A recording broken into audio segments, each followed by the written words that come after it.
I'd like to dedicate this reflection this morning to George Seidel, a science-loving member of this congregation who died late in 2016.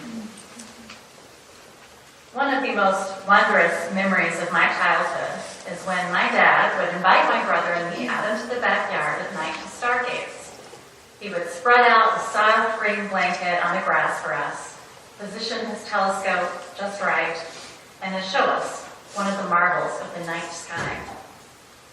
An amateur astronomer, Dad had plenty of knowledge to share about the names of the constellations, which stars were actually moons or planets, which ones were closer to us. I didn't absorb a whole lot of these details. But what did stick with me was that sense of wonder that had driven him to learn so much about astronomy, the sheer beauty of the starry sky, and the mind-boggling magnitude of space. Speaking of mind-boggling space, let's turn to one of those science subjects that science fiction has played with, grounded in actual theories: ripples in the fabric of space-time. I just love the sound of that. Ripples in the fabric of space-time. Gravitational waves have long been believed to exist, but that was on the basis of indirect evidence, the altered orbits of pulsars. Albert Einstein had suggested the existence of gravitational waves 100 years ago in his general theory of relativity, which states that a mass creates gravity by warping space-time. Scientists began trying to detect these ripples in the fabric of space-time in the 1960s. I tell you all this because one of the great science thrills of 2016 was that after half a century of effort, scientists were finally able to verify the existence of these gravitational waves.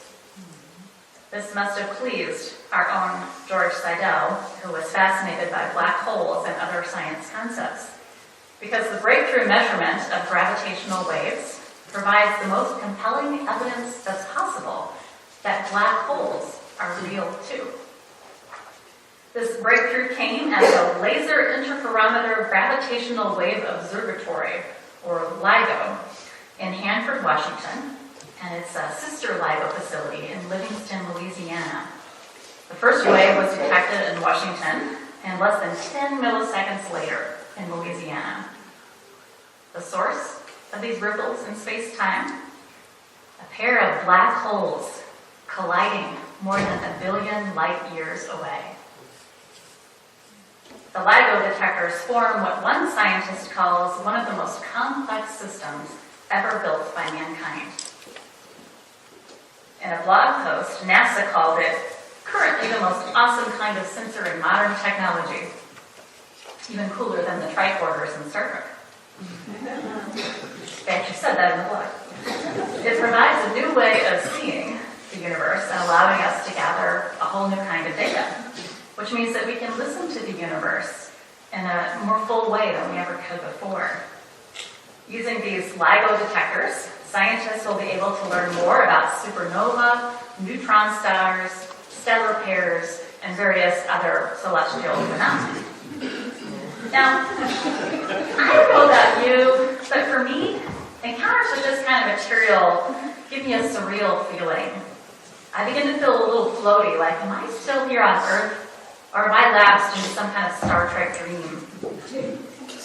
And surely there must have been at least one episode in which the crew of Enterprise, or Voyager, or DS9 experienced cosmic turbulence from gravitational waves. Oh, undoubtedly. And the show is definitely connected to this discovery. The scientific team that recorded the waves included Richard Oram, who grew up in Cardiff, Wales. Though he later moved to the States and served on the LIGO team in Louisiana. Quite right. Oram has publicly confessed to finding inspiration in the explorations of the Starship Enterprise under my predecessor, Captain Kirk. So you are in good company in connecting these amazing science phenomena with our amazing science fiction franchise. How about that? Thanks for dropping by, Captain Picard. Glad to be of assistance.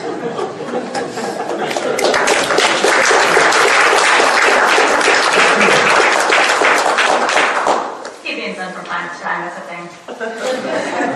I think that's actually a big part of what I like about exploring these kinds of ideas. I can't say I always fully understand them intellectually, so let that be fair warning to any legitimate scientists we have here. And I see we have at least one geologist with us today. But it opens my imagination and evokes such mystery and awe to learn about the universe through the bizarre eyes of science. To me, wonder, the kind of wonder Rachel Carson talked about, is at the heart of science, and it's the common ground of science and religion. As one writer asks, what more beautiful and true way is there to define science than systematic wonder? Systematic wonder. The marine biologist and conservationist Rachel Carson knew that too. You may have heard her name for her more famous book, Silent Spring, which sounded the alarm on pesticides and launched the modern environmental movement. But I think it's no accident that it was a scientist alive with wonder and open to the empathetic and intuitive side of science who would waken a nation's conscience to the harm we were doing to the interconnected web of life. I'm reminded also of beloved astronomer and astrophysicist Carl Sagan of Cosmos fame, the original TV show in 1980, or you may have seen a more recent version of Cosmos done by Neil deGrasse Tyson a couple of years ago. I found it interesting that Sagan regarded the practice of science as a kind of informed worship. So in this spirit, I would like to share with you some more of the top science stories of 2016. Today I'll draw primarily from Discover magazine, which is accessible to lay people like me. And in honor of George Seidel, I have also consulted Scientific American's issue recapping the top stories of the year. Since this is based on science stories, I should note that sometimes the discoveries may actually have happened in 2015 and was covered, published in journals or in the popular press in 2016, which was the case with the gravitational waves detection. I also did have to pick and choose what to include. There was way more than could go into one reflection. I'll confess that I favored stories that evoked either a strong sense of wonder in me or clearly created either a thrill or a chill in response. This left behind some of the technology-related stories that some of you may find interesting. And there were others that I just didn't include because my response to them was kind of, meh. So you can get the magazines yourself if you'd like to read more. But I did include both thrills and chills, findings that open our minds in wonder or offer concrete benefits for humans, and also insights and occurrences that represent threats to us and our planet. So our first thrill was those ripples in space-time caused by the cosmic dance of two ancient black holes. A chill that we have all heard about, I think, is the emergence of the Zika virus as a threat, not only in Brazil and a number of other hot countries and islands, but in the continental United States. The Zika virus, as you probably know, is especially a concern for pregnant women as it causes serious birth defects and abnormalities. The World Health Organization declared it a global public health emergency early in 2016. Our Congress balked at the emergency funding request that President Obama made to fight Zika. But there is one sign of hope. Several vaccine trials are underway to battle this disease. Two thrilling items in news of planets beyond our own. First, there appears to be a planet hiding behind the next nearest star to our sun. That next nearest star, Proxima Centauri. The violent emissions around that star obscure the area to our sight, but putting together old data with some newly connected data has allowed scientists to verify that the signal from that star indicates the prevalence of a hidden planet. And not just any planet, but one in its habitable zone with water that could accommodate life. Picard would tell us this is an M-class planet. It's been named Pale Red Dot. This is a nod to how Carl Sagan wrote about the Earth as the pale blue dot in space. And the second thrill in planetary news in our own solar system. This is for those of you who are still bemoaning the demotion of Pluto as a planet. The Discover brief writes, like an unseen spider Visibly tugging on a web of gravitational strings, a hidden celestial body is luring distant space rocks into clusters of orbits too conspicuous to ignore. Evidence has lined up and supported the strange predictions generated by a pair of Caltech scientists that indicate these movements are caused by a planet. Planet 9, as it's called now, is thought to be about 10 times bigger than Earth.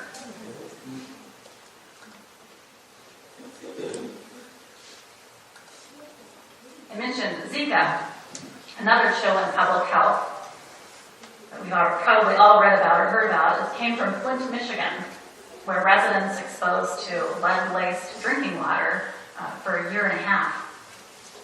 This was a failure that will have a lifelong negative impact on the 10,000 children of the city who were under age 5 at the time. City and state employees have been indicted at this point for covering up and falsifying reports. The engineer who discovered the problem blames the Environmental Protection Agency for failing to sound the alarm about the nation's aging infrastructure, and not just in Flint, but throughout the country. We had to fight the very agencies paid to protect children from this problem, he said. Now, speaking of the EPA, a glimmer of hope came in the form of an overhauled law that allows the EPA to ban toxic chemicals which had previously been grandfathered in and were unstudied. That gives me a thrill right there. Our political parties worked together in 2016 to actually get something positive done. Now the EPA needs to use this power to regulate carcinogens, which is what the new law makes a priority. On the upside in science and health, new research is opening up another possibility for early detection of Alzheimer's disease. It turns out that sticky protein plaques on the brain are not the first sign of trouble. A significant decline in blood flow in the brain is the telltale sign that can be spotted first.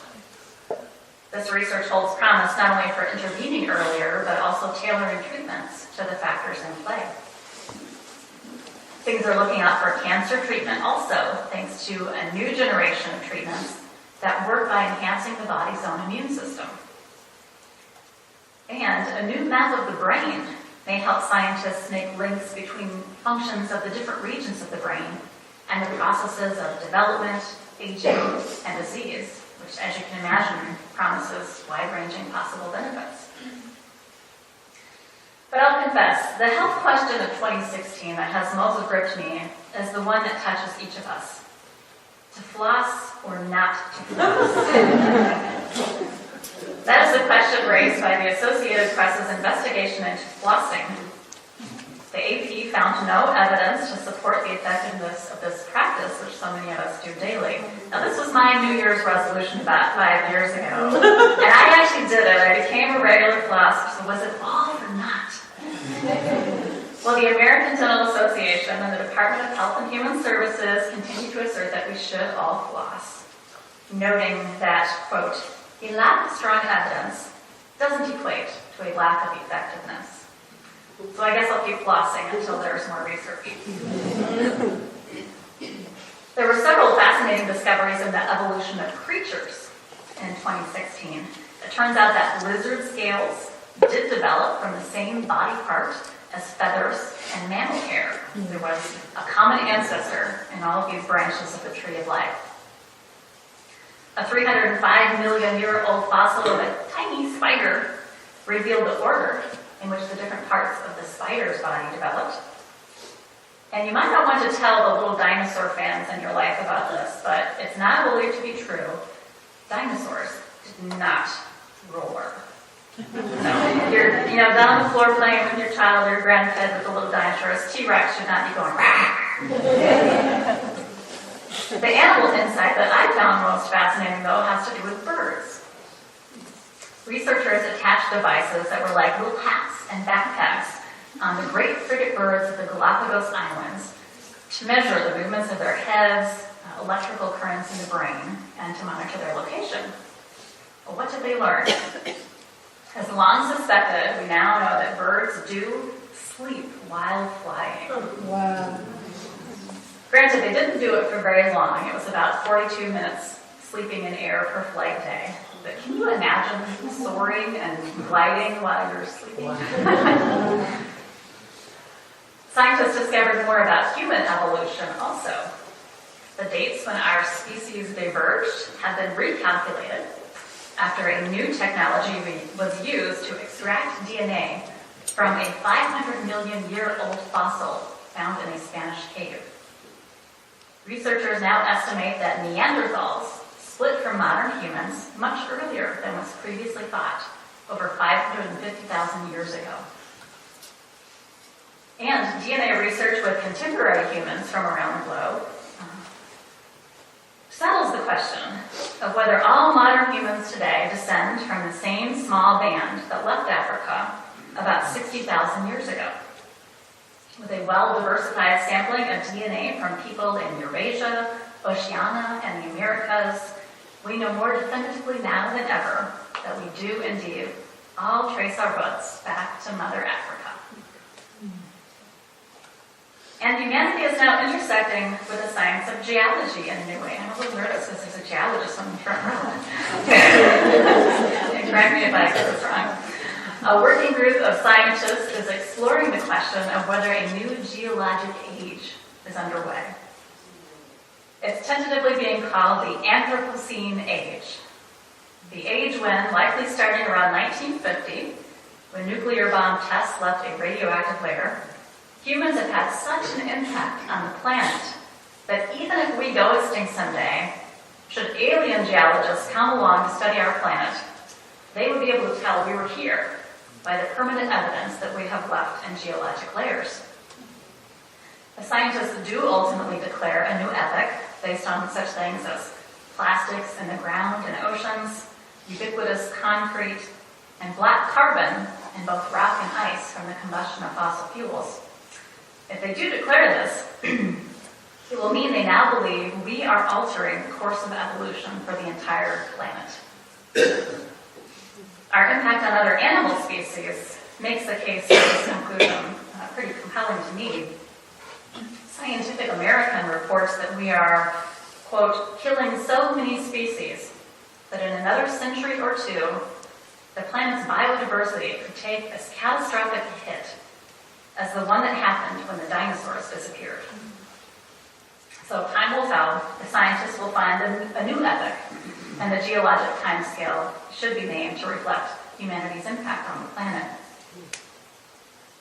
I have two responses to this. The geologic timescale in some ways kind of cushions the chill that I do feel about humanity's deadly impact. I mean, that's just like, oh.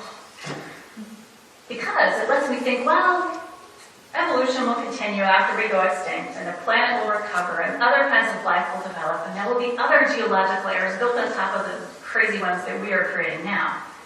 But of course, focusing closer to our own time, it's harder to move beyond fear and gloom, and to find any sort of constructive perspective to offer coming generations. It was a thrill last year around Earth Day when 175 nations agreed in the Paris Accord to limit global warming to 2 degrees Celsius. But scientists believe we are unlikely to hit that goal. And we have passed a grim milestone in the past year. Carbon dioxide in the air already exceeds 400 parts per million. If you followed along with some of this, climatologists had set 350 parts per million as the upper limit we could reach before having to face dire consequences. We're now significantly past that. And the change is believed to be not only global, but permanent. Related developments in 2016 include melted Arctic sea ice that opened up the Northwest Passage this summer, the decimation of coral reefs due to excess heat, and the first mammal to die off due to human-caused warming. It was a large rodent in Australia whose main food source couldn't take the heat. If there's one upside I take from this chilling news about climate change, that's kind of ironic, chilling news about climate change, is that for centuries to come, people will have to adapt to an unstable climate and a rapidly changing planet. And so we have a moral obligation, not only to rein in troubling trends to the extent that we still can, but to ensure that we look to the welfare of all people and creatures, and we don't allow populations that are the most vulnerable to suffer the brunt of the pain from the changes that this will bring.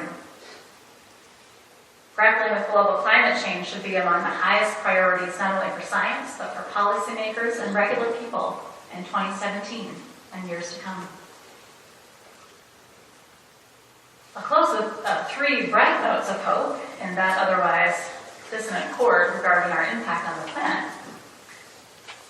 First is several experiments with producing carbon dioxide in the atmosphere, which, as you may know, is the chief human contribution to global climate change. Several experiments have found success in sequestering problematic gas by turning it into stone. It's been done in Iceland at a geothermal plant. And late last year, CO2 was also turned into solid rock in a Washington state desert after being injected into basalt lava flows half a mile underground 2 years earlier, which was a lot quicker than they thought this might have taken place. So wow, I'm usually a little skeptical about whether technology will save us, but I find those developments really encouraging. A second environmental thrill, a few months ago, an international commission announced an amazing agreement to create the largest refuge in the world for marine life, the Ross Sea Marine Protected Area, which is twice the size of Texas. This Arctic area will not only protect penguins, seals, and other wildlife, but support the ecology of the planetary ocean system. That's because the Southern Ocean that this area is part of directs nutrient-rich water into the outer oceans of the planet. And the greatest thrill of the year, to my mind, is another piece of uplifting news about the environment and our ability to restore balance. The ozone hole over Antarctica is finally healing. It hasn't recovered altogether, but it's well on its way, with the extent of the hole already reduced by 1.5 million square miles since 2000. Human efforts to stop using chlorofluorocarbons, or CFCs, as called for in the Montreal Protocol, accounts for about half of this decrease. So we still have a long way to go, but this finding should encourage people everywhere to be proactive about our planet and all its inhabitants and realize that our actions really can make a difference. And that is a look at developments in science in 2016 through the eyes of wonder. Thank you for taking this journey with me. I invite you to stand and bow your spirit for our closing hymn, number 1064. It's the Blue Boat Home in